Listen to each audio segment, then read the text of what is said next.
Ladies and gents, the AFCON final is a gift that keeps on giving. Football for sure, now has its very own La La Land moment. And if you don't know what I'm talking about, as of last night, Senegal, who obviously won the African Cup of Nations final in that bizarre game against Morocco, have now been stripped of their title, which has obviously now been handed over to Morocco, because the courts have decided that the infamous 15-minute walkout from the Senegal team was enough to call it a proper forfeiture of the game. Which begs the question: if a team has clearly forfeited the game, clearly been like away from the pitch for over 10 minutes, what is taking you 58 days to decide and give this verdict? Because imagine being a Senegalese player, imagine being Sadio Mane or being Pape Gueye, who actually scored the final goal, the winning goal in that tie. You've obviously celebrated with family, friends, you've gotten your medals, your trophies, all of the good stuff, and what if you're a philanthropist? What if you got all your prize money and being from obviously a very poor country, you decide to throw a party for half of the country's population, or something of that sorts, and now the verdict comes from the courts that hey, you've got to basically give all of that back.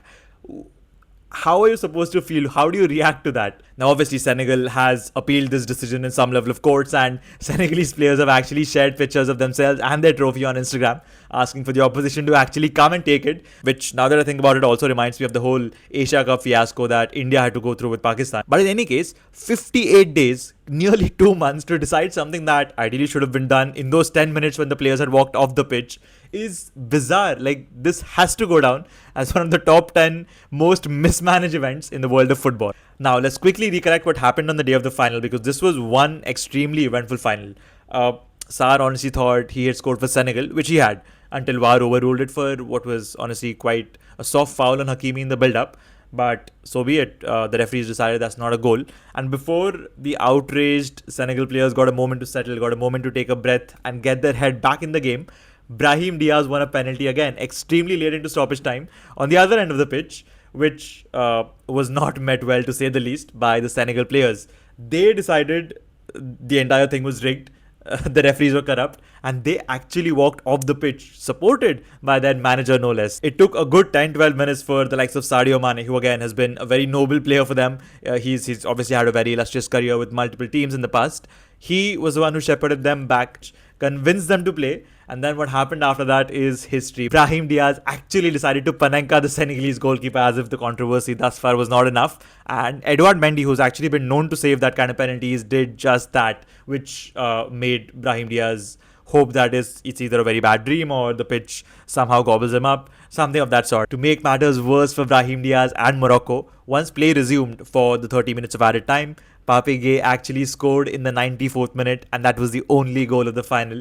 Senegal won the AFCON final thanks to a missed penalty and a whole lot of drama, which again, it was one bizarre event. It was one bizarre game of football, one of the most infamously known games that's ever going to go down in history. And then 60 days later, it's almost as if someone was given this task of investigating a very stupid, a very measly kind of a claim, and that person just woke up a whole month later and realized that, oh wait, this is actually important, this might have a little bit of merit to it, and then somehow called together a group of people, had some meetings, and then decided that it was actually Morocco who deserved to win the AFCON final. Which, I mean, like I said, if you're a Senegal player, you've basically been through the highs of winning a major event. So this honestly does not mean all that much unless they say that you've also got to pay back your prize money or whatever, which is, again, I don't think that's legally possible. But in any case, how do you take back medals? How do you take back trophies? That is one of the most embarrassing things as a tournament organizer, as someone who is supposed to have made this decision sooner, that you probably have to do. And what do you do if you're Morocco? What do you do if you're Brahim Diaz, the likes of Hakimi, Mazraoui? Do you now celebrate? Do you now go out for a drink? Do you now throw a big event for your family, friends, whatever? How? I mean, the Senegal players obviously have now appealed. They want what is theirs, or what they supposedly thought was theirs. I don't think this makes any sense. I think this is just really shambolic on the tournament organizers or whoever was supposed to make this decision. I don't think it's fair one bit to Senegal. I honestly feel 10 to 15 minutes is more than enough to make a decision of this sort, which is very technical in nature. The players stepped out, all of them stepped out for 10 minutes. That is a forfeiture. I agree. I mean, if it's written in the books, it's probably got to be it, right? But I still understand that you cannot take that decision instantly. You probably got to run it through people, you've got to have meetings, you've got to do that kind of stuff before calling such a big shot. But you cannot do it 2 months after the date of the final. You've got to do it probably a day, two later. at best a week. This is not a decision that should be taking weeks, much less months.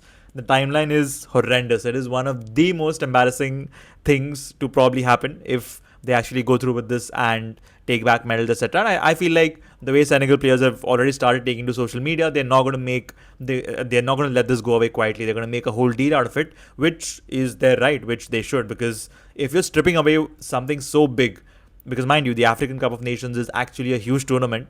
It's obviously the most important tournament for African football playing countries. If you're going to strip Senegal off of this, you basically deserve all the outrage that is coming your way. In any case, the drama will obviously continue. We'll know what Senegal's appeal will lead to. My heart goes out to the players of Senegal. Let's see how this turns out in the days to come.